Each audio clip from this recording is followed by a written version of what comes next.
friends, Drex here from Drex Factor Poi, sharing with you the love of poi spinning and flow arts to benefit your body and brain. And we're back in my living room with me giving you another more informal, kind of off the top of my head lesson.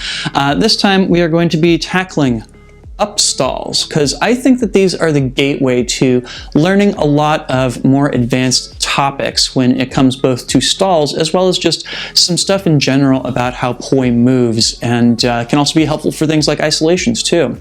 So before we dive into that, I do just want to give a quick shout out to the friends of the channel.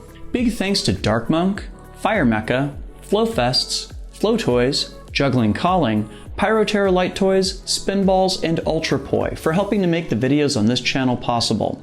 You can learn more about all these amazing businesses and what they're doing to support flow artists like yourself by checking out the links that I've got down in the description of this video. And special thanks to non-business friends of the channel, Johnny Howard, Lain Mochinsky, and Pekha Pekkonen. Thank you all so very much for your support for my work and my mission. Brilliant. So very early on in my poi journey, I definitely was able to get down the fundamentals of both down stalls as well as bottom stalls. Both of these were pretty intuitive to me, and better than that, they gave me a lot of opportunities to be able to change the direction of the poi however I wanted to. I first realized that upstalls were really a thing that I wanted when I saw somebody do this, going back and forth in split time opposites, doing upstalls and downstalls. That was really the moment when it clicked for me of like, oh, that's a thing that I really want to learn how to do. So we were off to the races, and I discovered that those upstalls required some knowledge that I did not have yet. But I have it now, and I want to share it all with you. So just in terms of stalls 101, I have a way of visualizing stalls that I think is somewhat unique, which is that I think of the poi as I'm spinning it as basically going around a circle. Now that circle has a square around it. Now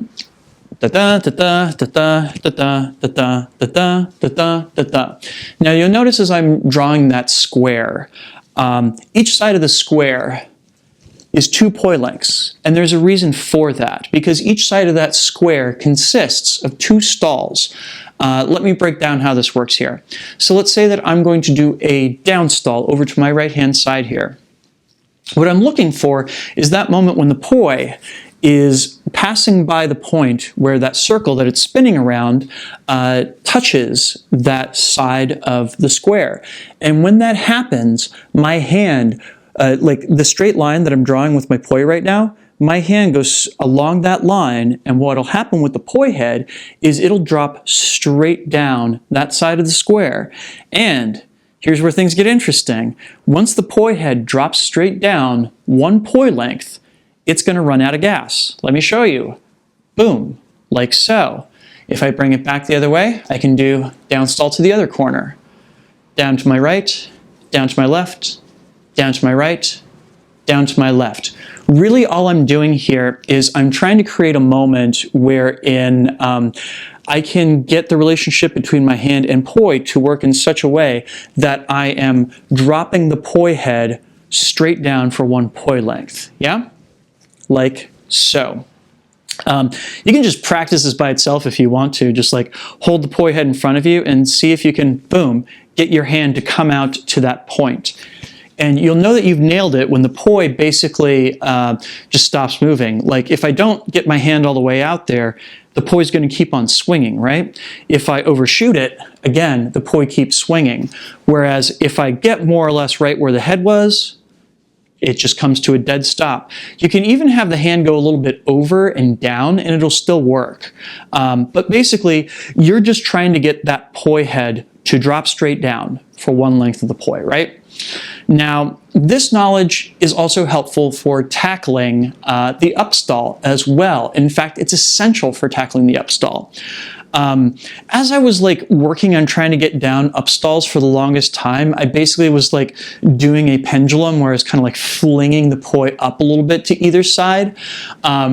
Wasn't really what I was looking for, and there was a diagram that I ran across on the Home of Poi forums at one point that suddenly cleared things up for me, which was that basically, you want to imagine that there's a direct relationship between your hand and the poi, wherein basically, it's the inverse version of what happens with the downstall, where I'm trying to drop the poi down.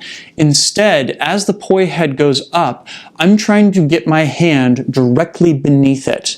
And like the easiest and best way to do this is just to have my hand go straight out to where the poi head was. Basically, like if you think of the poi tether as being like a line, my job is to take my hand along that line to where the head just was, like so. Yeah? It's almost like you're pulling a lever, right? Boom, like so, like so. So as you're swinging the poi around, there's two tricks to this. Number one is to recognize that your job is to get your hand directly underneath the poi head. And the other is to recognize when you start to do this. Because of course, if the poi head is already up, you're not going to turn it into a stall. The trick is to do it as the poi head is starting to go up. Basically, right as you're starting to feel gravity leaving the domain of the poi head, you try and poke your hand underneath it.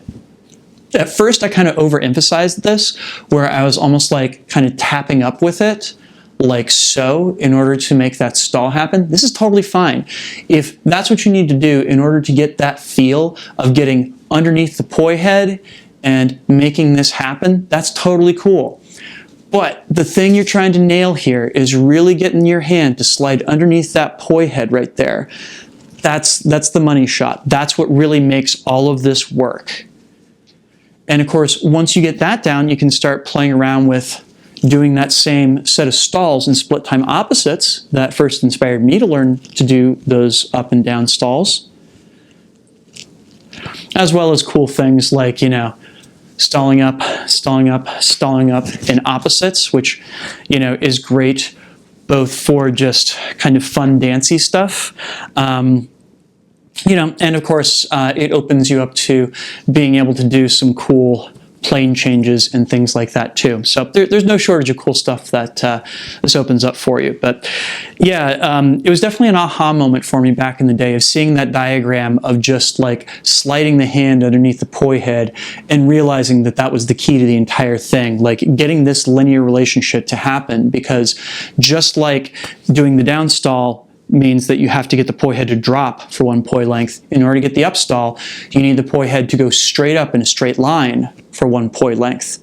So get that hand underneath it and make sure that you're getting a full poise length worth of vertical out of it. And that will get you there. Of course, coming back out of it is going to involve pulling your hand back and sometimes pulling your hand down to really switch the direction of the poi, yeah? Awesome. So yeah, if you're enjoying this series and you want to see more of them, please leave me a request for something you'd like to see me covered down in the comments. If you like these kind of off-the-cuff lessons, I do live stream classes now. You can learn more about them and sign up over at crowdcast.io/DrexFactorPoi. Yeah, please make sure to like, comment, share, and subscribe to help other people find these videos, and hopefully to help my channel grow too, right?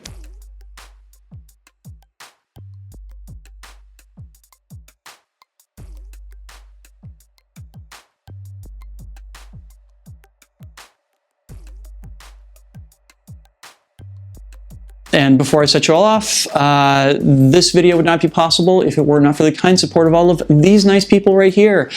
These are my Flow patrons over on Patreon, and they, along with the people listed down in the description, help to make this and all the videos on this channel possible. Thank you so much for your wonderful support, friends.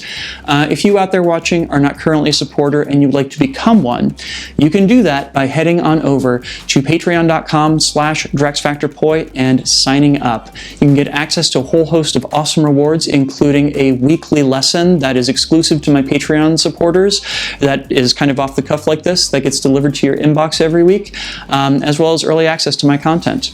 Go check that out, please and thank you. And if you'd like to see more tutorials that I've produced over the years, I will go ahead and leave a link to a playlist of them down in the description, as well as up here on screen if you're watching this video on YouTube.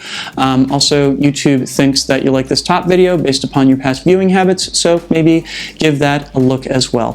Thanks so much for tuning in, and I will see you with a new video very, very soon. Make sure to get out and flow today, and I'll see you soon. Peace.